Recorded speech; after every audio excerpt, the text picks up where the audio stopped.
Hello everybody, welcome back to Kanga TV, home of North Melbourne fans, and it does feel like a lifetime ago since North last played football, and it feels like a lifetime to go until our next game.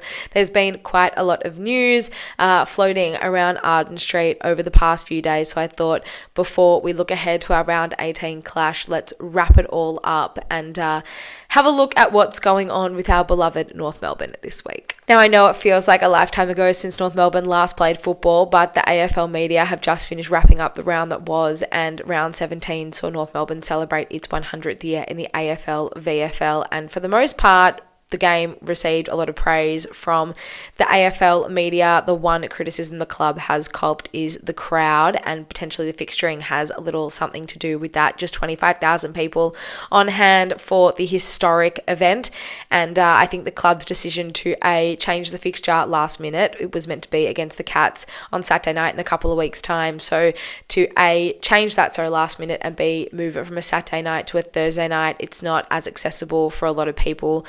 Probably did hurt our chances of pulling a big crowd. Unfortunately, it is something I spoke about quite a bit in the lead up to the game, and I touched on it in my review as well when the official crowd was released.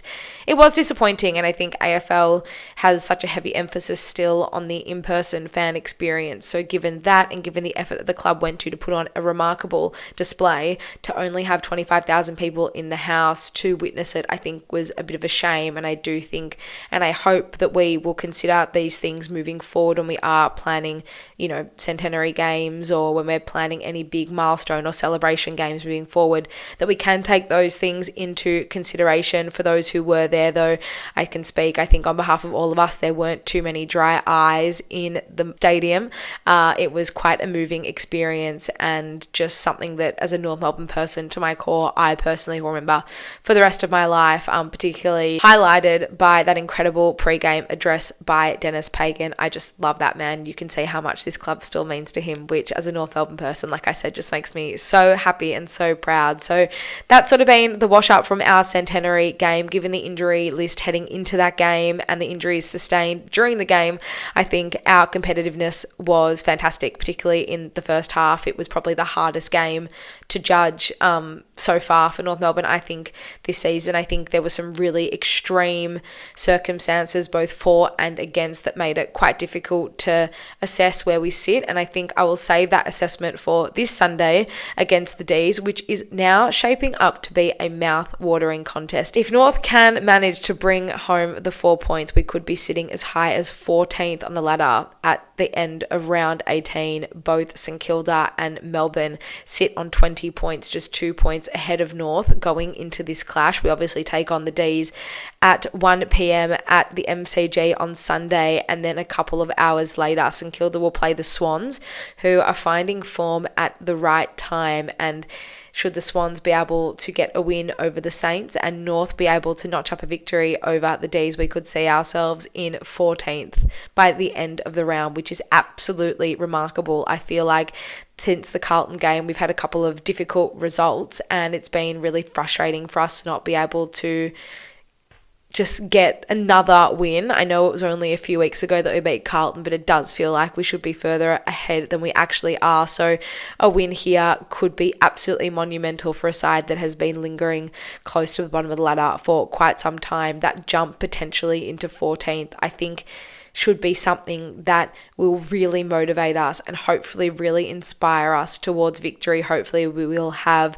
a list of key players return to the side as well from injury. Now, there are some that we will be without. We definitely won't see George Wardlaw again this weekend. Unfortunately, he will be sidelined for another week. We will also be without LDU. He was concussed in the game against the Dogs and had to enter the AFL's 12-day concussion protocol, meaning he is unavailable for selection this weekend against the Dees. There's still question marks around Tristan Sherry. He was cleared of any concussion from the game against the Dogs. He sat out for most of the last quarter, but I would say the club would be taking an extra cautious approach with him. He is probably our most important player, and I do think that we will do everything we can to see him out there on Sunday, but given how many players fell short heading into the game against the Dogs from the 5-day break against the Hawks, I know it was a shorter turn around that clash, but I'd be very surprised if we were to rush anybody when they weren't available. However, given it's a 10-day break and a bit of an extended period of time, it's likely that we'll welcome back both Luke Parker and Luke McDonald. Apparently Luke McDonald was actually close to playing against the Dogs, but he just fell up short and they didn't want to risk him, whereas Luke Parker is expected to return to main training this week and then hopefully rejoin the side on Sunday. Both of those guys have been so important to us so far this season. Luke Parker in particular has really transformed our midfield in ways that I personally couldn't imagine. I knew he'd be a really impactful player for us, but I'd never thought he would be just as important to us as he has been. So I'm really looking forward to hopefully having both of them return. Charlie Comben is also potentially set to return. He injured himself in the West Coast game. He sat out for the Fremantle game but did come back against Carlton. However, we haven't seen him since. It looks like he's still just been doing a little bit of extra work to get his shoulder right. Jack Darling, it seems like he has made some good progress, but unsure at this stage if he'll be ready to return against the Dees. Fingers crossed we can have him back in this side. He is such an important figure in that forward line, so it would be awesome to have him back if he is fit. Unfortunately for Jackson Archer, though, his season has been confirmed over. It's been a horrible year for Arch. What started off as a suspension turned into a number of hamstring injuries, and now an ankle injury has spelt the end for his season 2025. Unfortunately, haven't been able to get him on the park. He was such an important player for us, that lockdown mid-sized defender in the backline in the second half of 2024. If it wasn't for Luke McDonald, I would hate to think what our small defensive stocks would look like this season, because Luke McDonald really has been the glue holding everyone together. Arch almost certainly is a walk-up start in this 23, so hopefully we can get him fit and healthy and ready to go for a big 2026. But a lot of question marks around some key players heading into this game, so hopefully we'll get a little bit more clarity on Thursday and then again when the teams are confirmed on Friday. And finally, to round out the North Melbourne news on this Wednesday morning, AFLW captain Emma Kearney has made the decision to step down as captain of our AFLW side ahead of the 2025 season.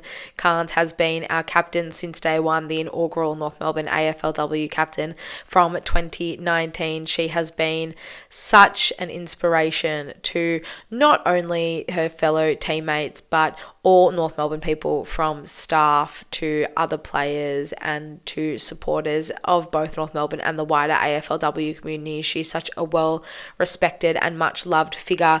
I just think she is such an exceptional leader, and I think having someone like her at our football club, both as the captain of our women's team but also working in our men's department, I just think she is phenomenal. I think she is dedicated. I think she is enthusiastic. She's passionate. She's driven, and she sets a phenomenal standard, a really high standard, a real high quality standard. I think we are so lucky to have her here with us at North Melbourne, and I know that she will still be an important part of this fabric and framework in the 2025 season and hopefully for a few more seasons to come. But I love the selflessness behind the decision, and she can be working alongside the next leaders and the next wave of leaders of this AFLW side and hopefully continue on from strength to strength. So to Carnes, congratulations and thank you for a phenomenal tenure as captain of our AFLW side. She was one of the first players, if not the first player, that we signed